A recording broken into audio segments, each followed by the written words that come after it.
Putu pun tamat SMA dan dia pun menikah dengan seorang lelaki yang sangat baik, royal, dan juga lemah lembut.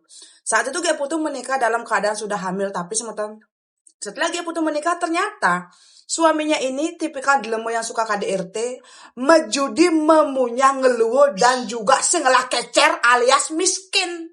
Saat Ge Putu bertemu dengan calon suaminya, ketika itu Ge Putu terkena pergaulan bebas. Pokoknya dia tuh melakukan sesuatu yang salah dengan niatan agar ajiknya ini peduli, tapi tidak. Ajiknya tetap saja menikmati hidup bahagianya dengan anak dan juga istri barunya.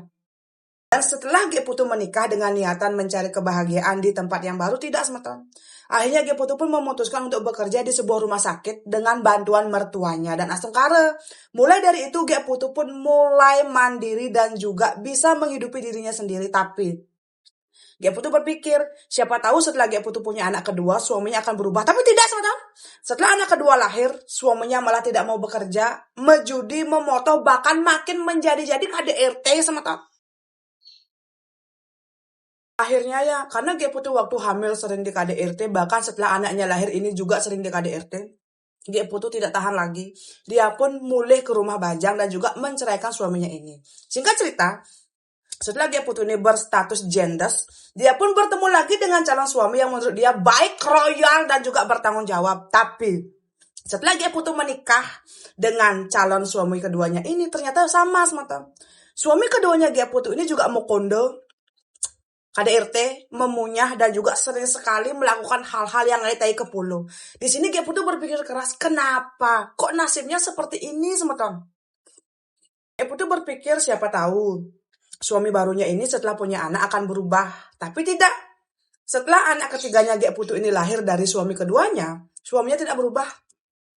Dia malah tetap ringan tangan, menjudi, nyewek, memunyah, dan juga memotoh. Dan waktu itu Ge Putu kembali berpikir di polonya. Mungkin saja setelah dia bisa memberikan anak kedua, suami keduanya ini juga akan berubah. Tapi tidak, semeton. Suami keduanya malah makin menjadi-jadi, dia juga tidak mau bekerja.